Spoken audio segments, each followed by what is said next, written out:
di minggu yang pertama ya, di bulan Maret. Tidak terasa saudaraku, baru saja kita rasanya merayakan Natal di Desember kemarin, tahu-tahu sudah bulan 3 ya, begitu cepat sekali saudaraku. Nah, sebelum saya menyampaikan isi dari firman Tuhan ini, PowerPoint bisa langsung ditunjukkan aja yang di bagian folder download itu ada judul mengikuti tuntunan Tuhan secara radikal. Ya, itu tema yang Tuhan berikan kepada kita melalui gembala pembina kita, Pak Niko, saudaraku ya. Sudah muncul? Ya, sambil dipersiapkan. Saya memberikan satu pesan ini dulu, saudaraku, sebelum kita masuk sebagai pendahuluan ya. Kita sedang ada di masa-masa yang penting hari-hari ini, masa-masa yang sangat menentukan. Hamba-hamba Tuhan yang dipakai dalam kapasitas luas secara internasional hari-hari ini, yang diberikan pesan-pesan profetik oleh Tuhan untuk menyampaikan kepada gerejanya, tubuh Kristus di semua penjuru dunia ini, saudaraku. Semua sekarang ini sedang berbicara tentang pesan yang sama, yaitu apa? Kita diminta oleh Tuhan untuk mempersiapkan diri menyelesaikan amanat agung Tuhan Yesus Kristus. Nah, Tuhan menyampaikan melalui satu pesan profetik kepada para nabi-nabinya, jawatan bukan jabatan, jawatan, karunia, hamba-hamba Tuhan yang dipakai dalam karunia kenabian itu. Mereka berbicara tentang hal yang sama, bahwa kita sekarang ini harus benar-benar, ayo kita fokuskan perhatian kita, perjalanan rohani kita fokuskan kepada tahun 2033, saudara. Tahun berapa, saudaraku? 2033. Ada apa dengan 2033? Ya, pesan yang sangat penting yang harus kita perhatikan gereja Tuhan hari-hari ini. Karena di tahun 2023 itu, kita, gereja Tuhan, akan memperingati ulang tahun yang ke-2000 amanat agung Tuhan Yesus. Amanat agung Tuhan Yesus akan berumur 2000 tahun pada 2033, saudara. Dan di sini juga kita akan memperingati 2000 tahun kematian dan kebangkitan Tuhan Yesus. 2000 tahun hari Pentakosta. Jadi apa yang harus kita perhatikan di sini? Hamba-hamba Tuhan ini yang dipakai Tuhan dalam kapasitas luas internasional dan hari-hari ini sangat dipakai Tuhan dengan pesan-pesan profetik yang sangat tajam dan akurat, saudaraku. Ya, mereka berkata begini, 2033 pada waktu hari ulang tahun kita memperingati hari ulang tahun amanat agung Tuhan Yesus, hari ulang tahun yang ke-2000 Pentakosta, kematian dan kebangkitan Yesus, maka disitulah kita harus punya target untuk apa? Menyelesaikan amanat agung Tuhan Yesus. Amanat agung Tuhan Yesus harus kita selesaikan dengan target 2033. Tuhan berikan target buat kita melalui pesan profetik ini. 2033 berarti tinggal berapa tahun lagi, saudara? 9 tahun lagi. 9 tahun lagi yang enggak terasa, saudara. Ya. Livi yang baru rasanya kemarin masih bayi, tiba-tiba sekarang sudah segini, saudara. Ya. Ini saudara, kita rasanya cepat sekali. Baru saja rasanya kemarin mendoakan anaknya, siapa namanya, Limbong dan juga Yuni. Nah, ya, tiba-tiba sudah segede ini sekarang. Gak terasa, saudara. 9 tahun waktu yang begitu cepat. Makanya sekarang Pak Niko memberikan pesan, ayo kita bangkit, jadi pemenang dan jadi terang, saudara. Karena kalau kita nggak mempersiapkan diri dari sekarang ini, kita akan ketinggalan, saudara. Karena ketika firman Tuhan berkata, dan Injil kerajaan ini akan diberitakan sampai ke seluruh dunia, sampai ke ujung bumi, dan barulah tiba kesudahannya. Kita percayai 2033 target yang diberikan Tuhan terpenuhi, Injil diberitakan sampai sudah digenapi sampai ke ujung bumi, sampai ke seluruh dunia, dan Tuhan segera datang untuk menjemput kita. Kalau pintu anugerahnya sudah ditutup oleh Tuhan, dengan tanda Tuhan datang di awan-awan menjemput gerejanya, kita di-rapture, kita diangkat. Untuk apa? Diluputkan dari masa kesusahan besar, pencobaan yang akan melanda seluruh dunia. Tapi kita diluputkan, saudara, seperti halnya pada zaman Nuh. Kedatanganku, kata Tuhan, seperti halnya pada zaman Nuh. Nuh diselamatkan, Nuh diangkat masuk bahtera. Dan semua yang tertinggal, yang tidak mempersiapkan diri, yang tidak meresponi pesan Tuhan melalui Nuh waktu itu, semuanya tertinggal. Kalau hari-hari ini kita mengabaikan pesan-pesan hamba-hamba Tuhan, pesan-pesan pemimpin-pemimpin rohani kita yang menuntun kita, apa yang harus kita lakukan? Menyongsong kedatangan Tuhan kali yang kedua, kita abaikan, kita remehkan, kita anggap sepele. Maka seperti halnya zaman Nuh, saudara yang mengabaikan, saudara yang meremehkan, saudara mungkin yang mentertawakan, atau saudara malah yang menyerang, saudara akan tertinggal. Nikmati masa kesusahan besar yang akan melanda seluruh bumi, saudara. Tidak akan kita bisa berbelanja, uang tidak ada gunanya, saudara. Kalau saudara tidak punya tanda antikris 666, tanda binatang itu, Alkitab mencatat, yang adalah bilangan manusia, yang antikris itu. Kalau saudara tidak punya tanda itu, saudara tidak bisa berjual beli, tidak bisa, percuma. Kalau saudara mau hidup, pilihannya saudara harus terima tanda itu. Kalau saudara terima tanda itu, berarti saudara sudah menyangkali Tuhan Yesus. Saudara sudah menolak Tuhan Yesus, saudara berarti percaya dan ikut kepada antikris. Sudah saudara ikut ke neraka. Tapi kalau saudara nggak terima dan nggak terima tanda itu, saudara harus berjuang hidup mati di situ. Masanya sulit sekali. Saudara mau pilih mana?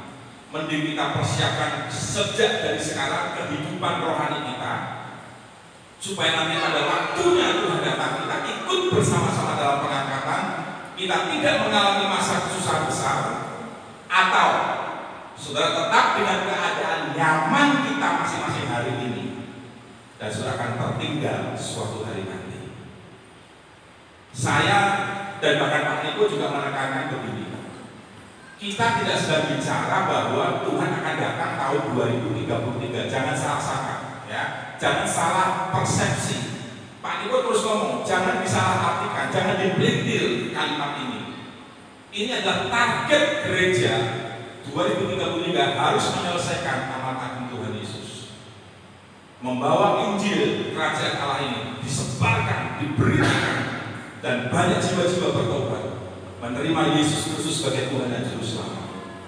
Karena tahun 2033 itu jangankan sebagai tahun di mana setiap orang, everyone, akan mengalami perjumpaan secara pribadi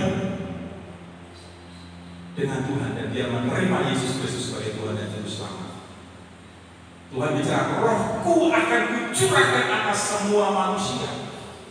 Maka orang laki-laki, perempuan, hamba, semua akan mendapatkan mimpi dan penglihatan. Artinya apa, saudara? Semua, untuk semuanya Tuhan mencurahkan rohnya, keselamatan, hidup kekal, janjinya, surga diberikan kepada semua orang. Tetapi tidak semua orang akan menerima, karena dia menolak. Bukan Tuhan yang menarik janjinya, tetapi pribadi-pribadi manusialah yang menolak dan menyangkal, tidak mau menerima Yesus, tidak mau ikut di jalannya Tuhan, tidak mau bertobat, terus hidup dalam kedagingan, hawa nafsu duniawi, terus memberi diri, memberi kesempatan kepada iblis untuk terus bekerja dalam hidup kita. Hati-hati, saudara. Ya, ini pesan penting. Saya selipkan sebagai pendahuluan, supaya saudara bangun, bangkit, dan mulai jadi terang, menata hidup kita kembali, saudara. Supaya apa? Supaya api di atas mezbah ya hidup kita tetap menyala. api di dalam hidup kita berkobar terus. Jangan sampai hampir padam pun jangan sampai, apalagi padam. Hampir padam pun nggak boleh.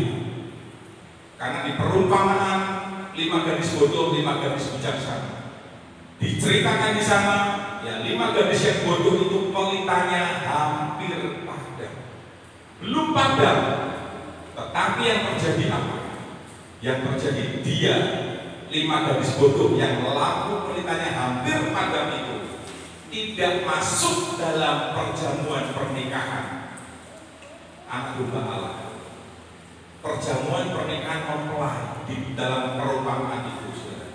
Kalau kita kan sedang menantikan perjamuan pernikahan dengan anak domba Allah, pengantinnya sudah siap sedia, perjamuannya sudah siap sedia, Alkitab mencatat semuanya sudah siap, tinggal nunggu gong Yesus datang.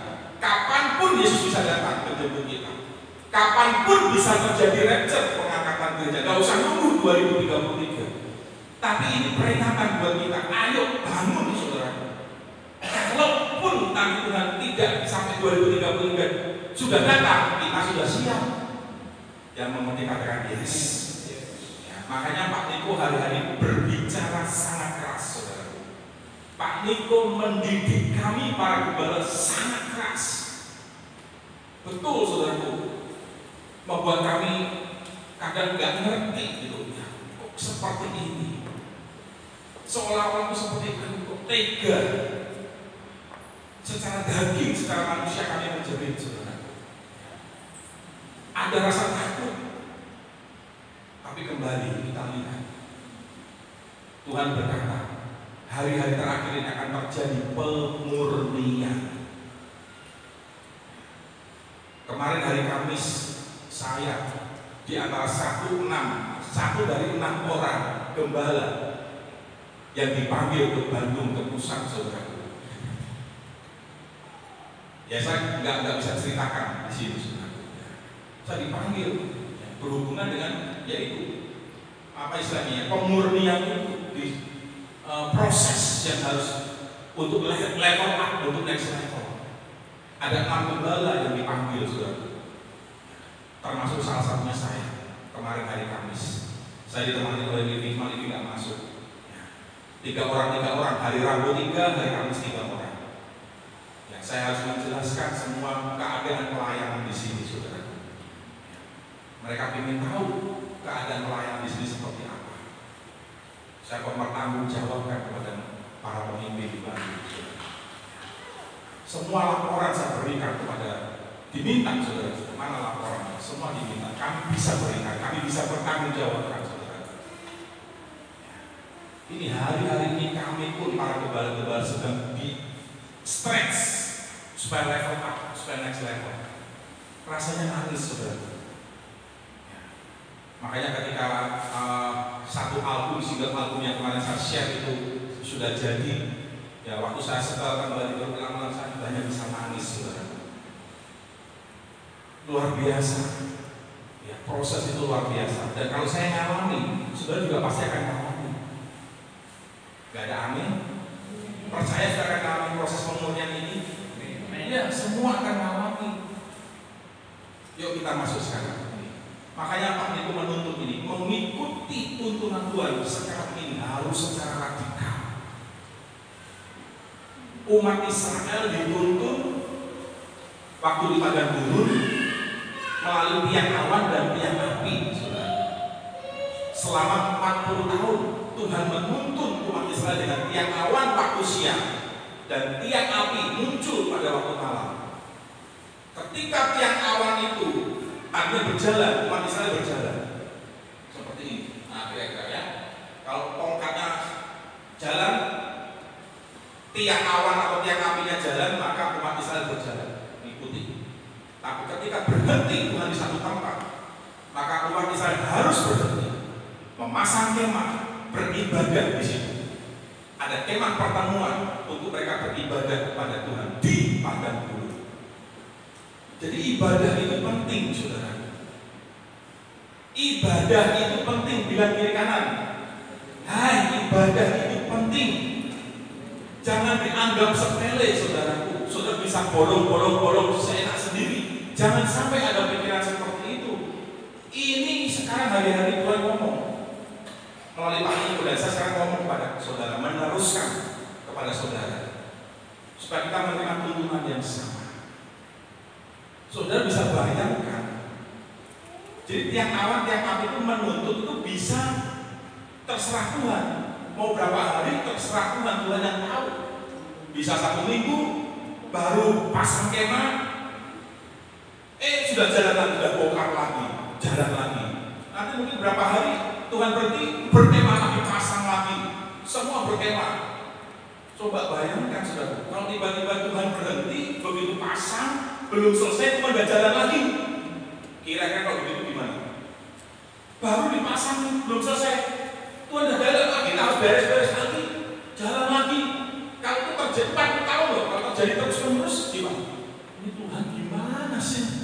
Nuntut kita atau mempersulit kita? Mungkin kita akan punya pikiran seperti itu.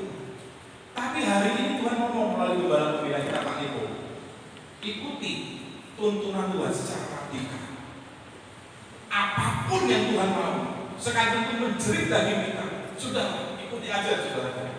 Jangan berhenti, jangan menjauh dari Tuhan. Ikuti aja terus. Sudah sambil minta kekuatan, Tuhan aku minta kekuatan, beri aku kesanggupan untuk aku terus sampai nanti Engkau di mana menuntun kami. Memang gak enak, tapi itu harus dimurnikan. Maleakhi berkata begini, seperti seorang pemurni logam, memurnikan logam itu supaya logam itu tampak lebih murni. Supaya apa? Supaya kita bisa mempersembahkan korban kepada Tuhan, kita bisa mempersembahkan ibadah kita kepada Tuhan dengan cara yang benar dan layak kepada Tuhan. Maleakhi memperingatkan begini saudara, kalau kita memberi kepada seorang bupati, ini Maleakhi dicatat di kitab Maleakhi, kita memberi persembahan yang timpang, yang cacat. Kira-kira persembahan ini kepada bupati itu seperti apa? Layak enggak? Maleakhi sampai ngomong begitu. Ini dengan bahasa sehari-hari ya. Kita enggak menghormati. Nah Tuhan ngomong melalui Nabi Maleakhi ini.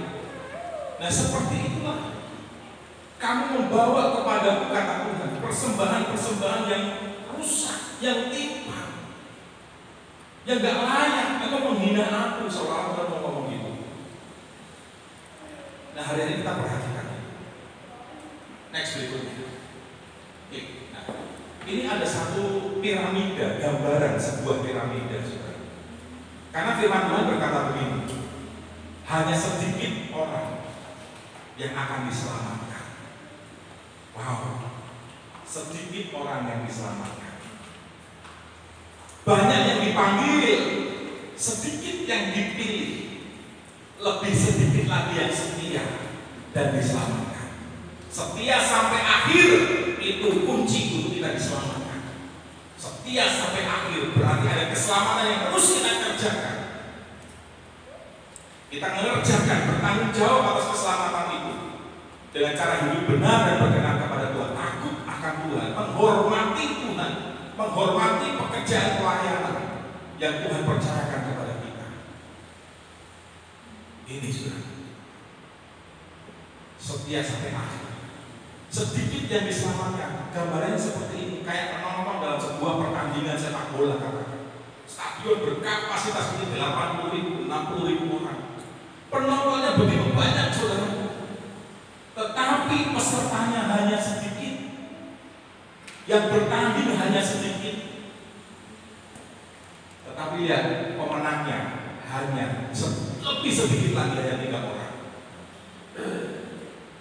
Ini sebuah perenungan. Renungkan di rumah saudara, seperti hidup kita sekarang ini. Oh gereja Tuhan, tubuh Kristus, apa penggemar ya, penggemar, pengikut Yesus banyak. Nanti kita lihat piramidanya. Next dulu berikutnya ya. Nah demikian juga hubungan manusia dengan Kristus. Yang menjadi pengagum, pengikut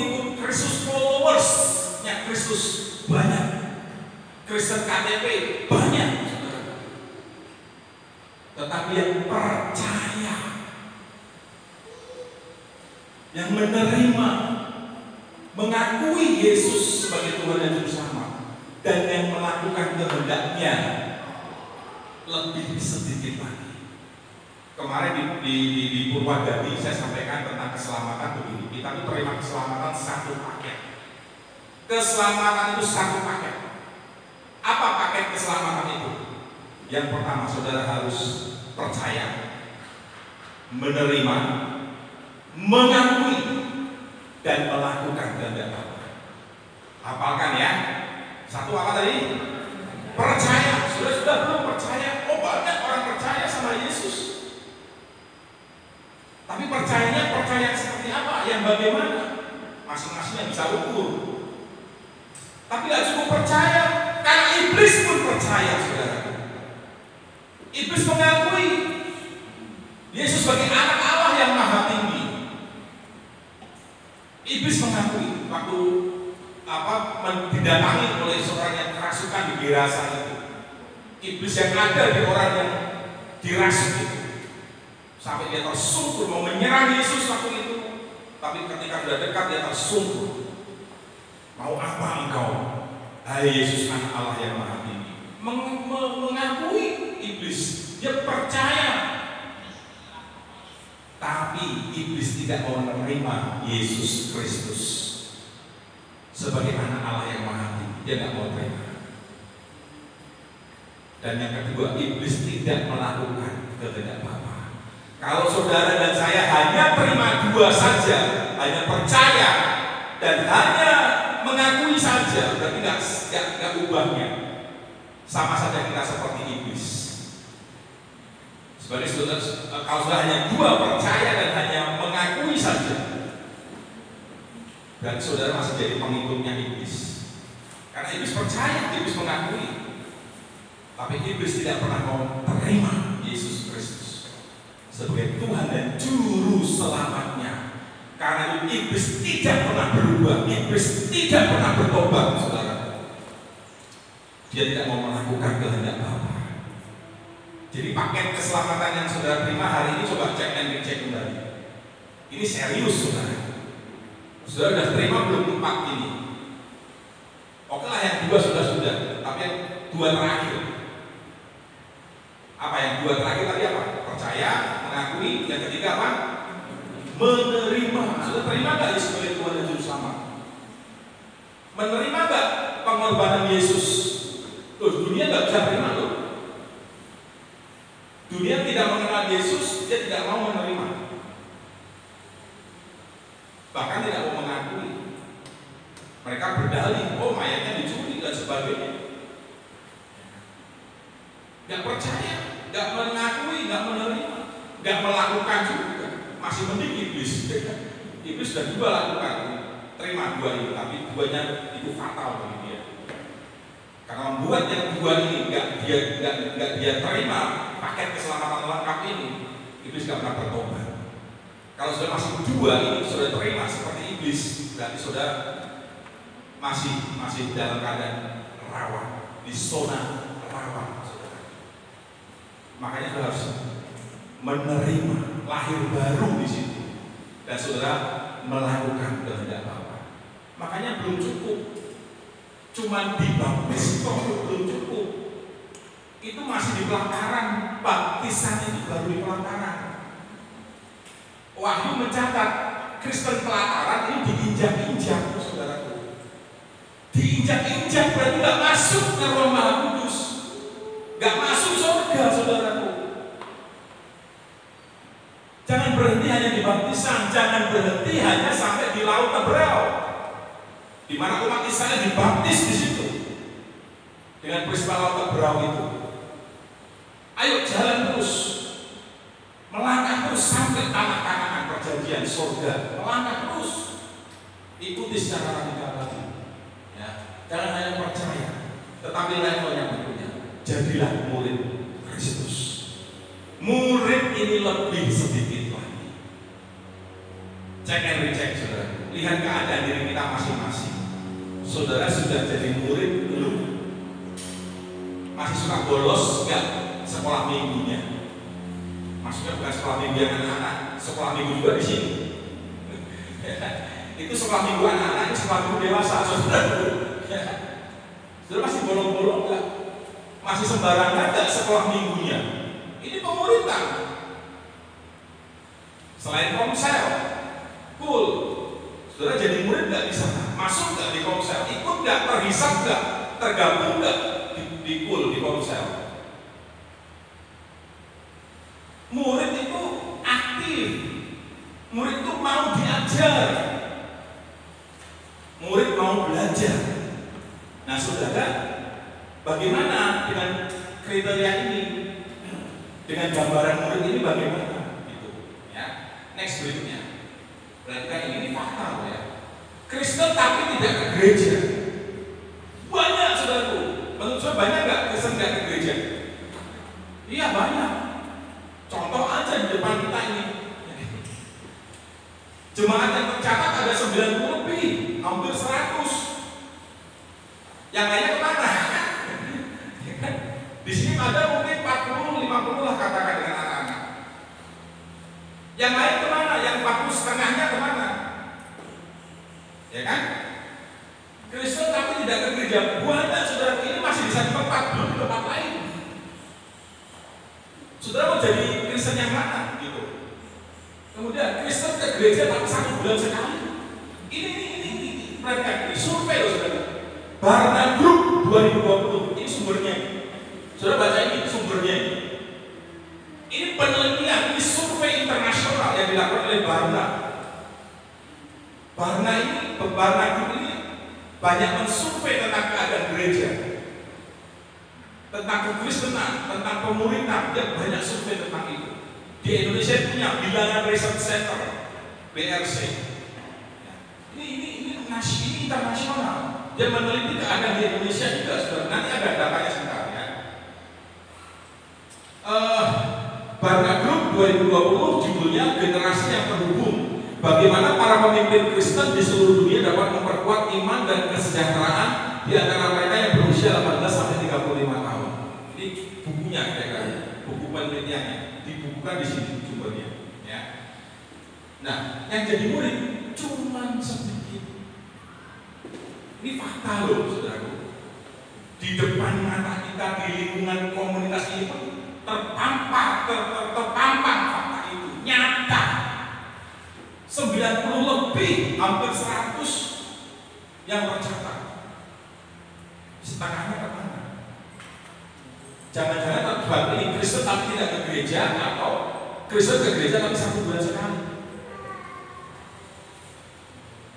Ada yang di sini sudah 4 bulan, 4 minggu nggak ke gereja, baru sekarang ke gereja lagi. Nah, ini gambarannya. Ini gambarannya. Next berikutnya, coba lihat.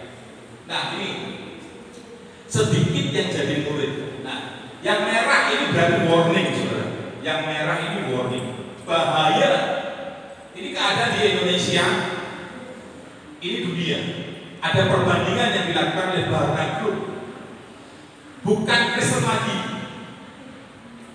Tadinya Kristen, tapi sekarang sudah tidak Kristen lagi, sudah login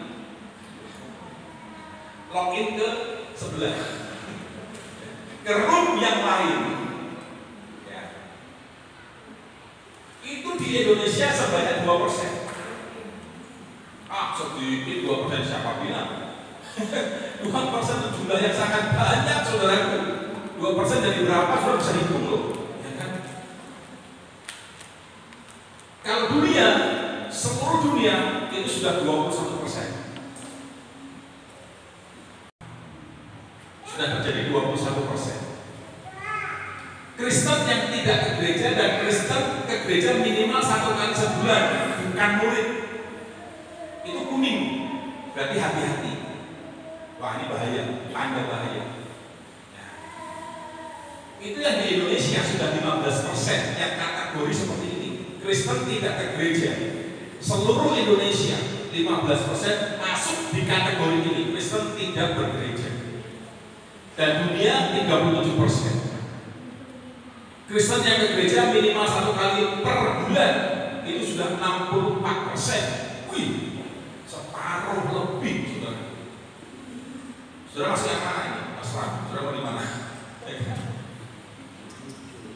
64% loh di Indonesia loh, sudah nggak main-main loh. Ya. Ini sangat bahaya, saudara, bayangkan. Kristen, orang-orang yang memang Kristen jadi murid, ibadahnya tekun, melayani, ya sungguh-sungguh, jadi murid, terhisap di kul, di konser, apapun namanya konser itu, ibadahnya rajin, melayani, melakukan kehendak Tuhan, belajar, ikuti semua dengan ketaatan, kesetiaan, ketekunan, setiap tuntunan Tuhan melalui pemimpin-pemimpin rohani secara radikal dia ikuti itu. Cuman ini Kristen tangguh itu sudah 20%, masih ya oke lah. Ini aman untuk diangkat, ikut pengangkatan dia sudah aman. Standarnya sudah memenuhi standar murid. Untuk dunia 13%.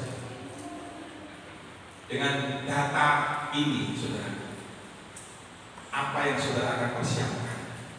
Apa yang saudara akan lakukan ke depan setelah ibadah ini? Renungkan baik-baik, saudara. Saudara ada di kelompok mana? Ada di zona merah, zona kuning, atau zona hijau? Ini perenungannya. Ada lagi kan? Coba. Nah, ini akan bisa bilang ya, yang tadi saya sebutkan, saya bacakan aja. Ia akan duduk, Tuhan akan duduk seperti orang yang memurnikan dan melahirkan perak. Ia melahirkan orang Lewi. Orang Lewi itu yang melayani di rumah Tuhan, menyucikan mereka yang melayani di rumah Tuhan seperti emas dan perak, supaya mereka menjadi orang-orang yang mempersembahkan korban kepada Tuhan dalam kebenaran. Maka persembahan Yehuda dan Yerusalem akan menyenangkan hati Tuhan, seperti pada hari-hari dahulu kala dan seperti tahun-tahun purba kala. Jadi hari-hari ini kita dimurnikan. Ada satu kisah. Sekarang saya dulu. Oke, ini mungkin terakhir ya. Nanti kita bersambung. Di Alkitab, saudara baca di Imamat pasal 10. Imamat pasal 10 ada satu kisah. Harun itu kan imam besar. Harun disebut imam besar. Jadi istilah imam besar itu ada di Alkitab. Harun punya 4 orang anak, Nadab, Abihu, Eleazar, dan Itamar. Berapa orang anaknya? 4. Siapa namanya tadi? Nadab, Abihu, Eleazar, dan Itamar. Ada 4 orang anak. Dicatat di Alkitab, di Imamat 10 dicatat. Nah, ini anak Harun nih. Ada 2 orang yang dipisahkan di Imamat 10 itu, yang namanya Nadab dan Abihu. Nadab dan Abihu saat itu dia mempersembahkan kurban untuk Tuhan. Bagus nggak, saudara? Bagus nggak? Bagus. Dia mempersembahkan kurban, dia melayani bagus nggak? Bagus. Memang harus melayani, tapi lihat, jangan main-main dengan pelayanan. Jangan main-main dengan kita mempersembahkan kurban, saudara. Ketika itu Nadab dan Abihu tadi ada perbaraan, ya kan? Tapi dia ngambil api. Api ini harusnya hanya Harun yang boleh mempersembahkan yang menaruh. Tetapi Nadab dan Abihu ngambil itu perbaraan api itu. Api yang harusnya Harun yang melakukannya, tapi dia lakukan itu. Yang bukan bagiannya dia lakukan. Gak berhenti di situ. Ketika Tuhan tahu melihat hal itu, langsung api Tuhan menyambar Nadab dan Abihu. Seketika itu juga Nadab dan Abihu mati. Mungkin gambarnya kayak yang kemarin tengah petir di Bandung. Lagi sepak bola, langsung bak. Kira-kira gambarnya mungkin seperti itu, disambar oleh api Tuhan. Mungkin dia kayak petir gitu mungkin ya. Terus mati di lapangan. Nadab dan Abihu mati saat itu kena api Tuhan. Sampai sini jelas satu. Pahami ini, renungkan ini penting. Ini menyangkut hal ini ya. Mengikut Tuhan dengan radikal. Salah satu akan dimurnikan ya, supaya saudara mempersembahkan korban, supaya saudara melayani dengan kebenaran, dengan pengertian yang benar. Enggak sembarangan. Saudara ikut Tuhan juga enggak sembarangan. Ibadah enggak sembarangan. Semua harus dilakukan dengan kebenaran, pengertian yang benar. Lalu Musa memerintahkan kepada orang yang di situ, ayo bereskan, angkat mayat ini, ya. Dan Musa memberikan pengarahan kepada anak-anak Harun yang lain, yang 2 orang itu, apa yang harus dia lakukan. Salah satunya anak-anaknya ini nggak boleh menangisi, nggak boleh berduka cita kepada 2 saudaranya yang mati itu disambar Tuhan itu. Kamu nggak boleh berduka cita. Kalau rakyat yang lain boleh sih. Kamu harus tetap ada di kemah pertemuan ini, terus menjaga api itu supaya tetap terus menyala. Kemudian di ayat 8. Nah, tadi yang saya ceritakan itu dari ayat 1 sampai ayat 7. Itu gambarannya seperti itu. Masuk di ayat yang ke-8. Kalau terjemahan TB, terjemahan baru, itu dia pakai judul, tambahan judul, saudara. Tetapi kalau versi yang lain itu nyambung, ya, nyambung ceritanya itu nyambung. Ayat 8-nya apa misalnya? Coba bacakan ini ayat 8-nya. Kurang keras ini, nggak keras ini. Tuhan berfirman kepada Harun, terus, janganlah engkau minum anggur atau minuman keras, engkau serta anak-anakmu, bila kamu masuk ke dalam kemah pertemuan, supaya jangan kamu mati. Itulah suatu ketetapan untuk selamanya bagi kamu turun-temurun. Oke, sampai situ. Sudah memahami, menangkap nggak pesan ini? Setelah kejadian itu, Tuhan mengingatkan, hai para imam, para pelayan yang melayani di kemah pertemuan, engkau jangan mabuk, jangan minum minuman keras, jangan mabuk oleh anggur. Ternyata saudara, ini ayat 8, ayat 8 ini muncul tuh gak iseng saudara. Ini ada kaitannya, kan ini satu perikop, satu kesatuan cerita. Kenapa kok Tuhan bisa ngomong, hai para imam, gak boleh engkau masuk ke kemah pertemuan dalam keadaan mabuk. Penafsir Alkitab percaya, banyak penafsir Alkitab percaya bahwa ternyata Nadab dan Abihu dia dalam kondisi mabuk. Renungkan ini sudah. Dan itu tidak dilakukan hanya saat itu, tapi sebelum-sebelumnya dia sudah sering mabuk, sering minum minuman keras, sering minum anggur sampai mabuk. Tuhan masih biarkan, Tuhan masih kasih kesempatan untuk melayani terus melayani. Tapi nggak pernah berubah, nggak pernah bertobat, saudara. Dia merasa aman, nggak apa-apa. Ini buktinya aku sampai hari ini mabuk melayani Tuhan, nggak apa-apa, merasa aman, saudara. Hari itu, ketika dia melakukan satu pelanggaran lagi, dia ambil bagian yang harusnya bagian Harun, tapi dia ambil. Hari itu langsung Tuhan sabar. Pesannya jangan merasa aman, jangan merasa tenang, nggak apa-apa, melayani Tuhan seenaknya. Bahkan ada loh pendeta sebelum khotbah mabuk dulu, saudara. Ya toh ya, ya toh ya. Masih ada nggak? Banyak nggak? Banyak. Bayangkan mau khotbah mabuk dulu. Lakukan